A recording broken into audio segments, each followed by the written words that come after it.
Capítulo 2. Ecos entre dibujos. Después de que Mimi se presentara ante Maru, él la recibió con una mirada curiosa y amable.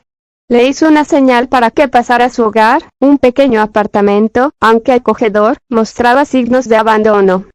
Papeles dispersos, cables enredados, platos olvidados. Mimi, con sus sensores activados, comenzó a escanear cada rincón con precisión, como si analizara la historia escondida tras cada objeto fuera de lugar.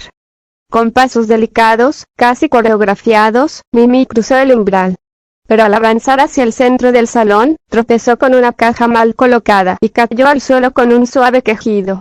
En el proceso, la caja se volteó, derramando sobre el piso una multitud de papeles. Eran dibujos, bocetos llenos de trazos intensos, algunos con manchas de café, otros arrugados por el tiempo.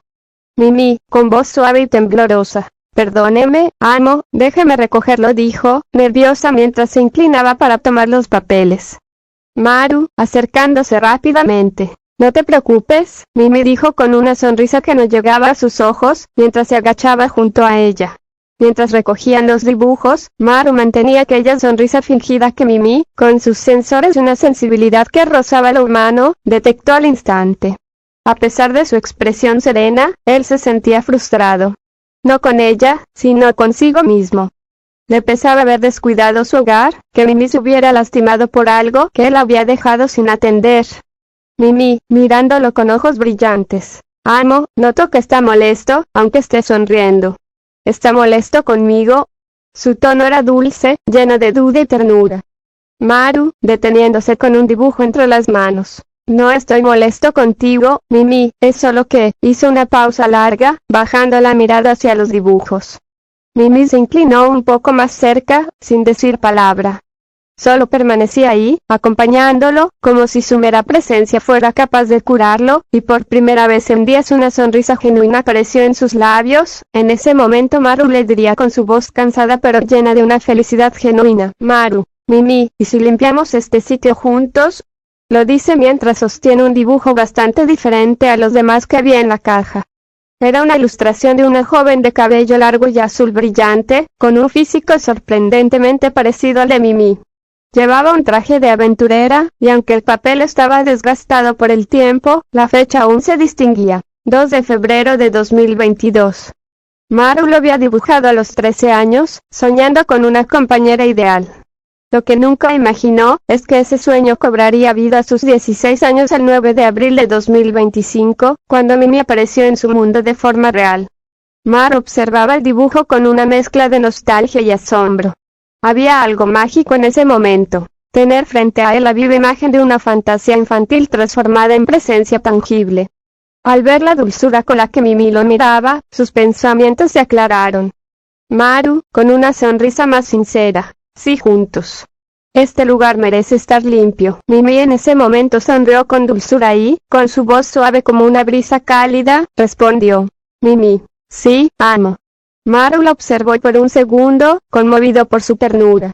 Luego, con una sonrisa más relajada y un tono gentil, le dijo: «Maru, por favor, Mimi, no me llames amo.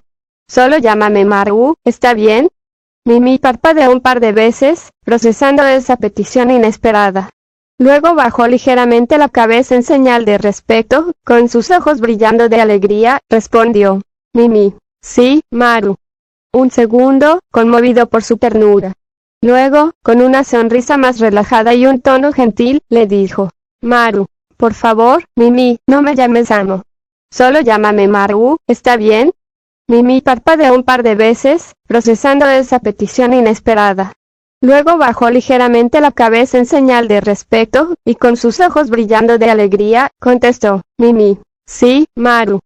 Después de esto, Mimi y Maru comenzaron a limpiar el apartamento, aquel espacio descuidado por la soledad y la tristeza, que poco a poco comenzaba a brillar con una nueva luz: la felicidad. Aunque Mimi, siendo una máquina, cometía torpezas que no eran comunes en su programación, como dejar caer objetos o limpiar zonas ya limpias, esas imperfecciones no hacían más que provocar en Maru una sonrisa genuina. Era como si, a través de esos errores, Maru pudiera quitarse una máscara invisible que había llevado puesta por años desde que era un niño y que solo se quitaba frente a sus amigos. Poco a poco, volvía a ser el mismo. Sin temor. sin pretender. Solo él, junto a Mimi, compartiendo silencios y risas en medio del polvo. Y así, tras unas horas, aquel apartamento que una vez fue símbolo de abandono, comenzó a transformarse en un lugar con alma. No por estar ordenado, sino por estar habitado con afecto. Una vez que terminaron de limpiar, Maru se sentó en el sillón del apartamento. Alzó la cabeza lentamente y dejó que su mirada recorriera el techo. Pero justo en ese momento, como si el destino se empeñara en interrumpir su recién hallada paz, algo llamó su atención. Pegada en el techo, justo entre las vigas descascaradas, había una fotografía. Maru la reconoció al instante. Era una imagen de él y Carmen, tomada el día en que compraron el apartamento. Aquel que ahora compartía con Mimi. Al verla, sintió como una sombra se deslizaba sobre su corazón.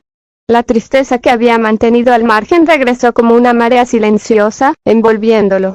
Pensó para sí, en silencio, casi con dolor. ¿Por qué? ¿Por qué tienes que aparecer justo ahora, cuando por fin empiezo a ser feliz otra vez? ¿Por qué vienes y me lo quitas? Sus ojos, que hacía unos minutos comenzaban a recuperar el brillo, se apagaron. Las ojeras se hicieron más profundas, y su sonrisa, esa que Mimi había logrado despertar, se desvaneció lentamente. Mimi notó el cambio en el rostro de Maru. Sin decir una palabra, se acercó con cuidado y se sentó a su lado. Con gentileza y cariño, levantó suavemente el rostro de Maru con sus manos, y con ternura lo acurrucó sobre su regazo. No dijo nada al principio. Simplemente lo miró con dulzura, como si su presencia fuera suficiente para envolverlo en consuelo. Después de unos segundos, con su voz suave como el murmullo de la brisa, Mimi le susurró. Mimi, Maru, no te preocupes por nada, ahora estoy a tu lado. Dijo mientras acariciaba con delicadeza la mejilla de Maru. En ese gesto, tan cálido como inesperado, Maru encontró una calma que no había sentido en mucho tiempo. Como si, por primera vez, alguien entendiera su dolor sin necesidad de explicaciones. Finalmente, Maru cerró los ojos por primera vez en días. Poco a poco, su respiración se volvió más lenta, más tranquila hasta que se quedó profundamente dormido. Cayó en un sueño sereno, como si hubiera sido envuelto por una manta invisible de paz. En su mente, no había pesadillas ni sombras que lo acecharan. Solo estaba él, en un lugar tranquilo donde reinaba la calma. El dolor se silenciaba, las dudas se disipaban, y por fin, su alma encontraba descanso. Por primera vez desde hacía mucho, Maru dormía sin ser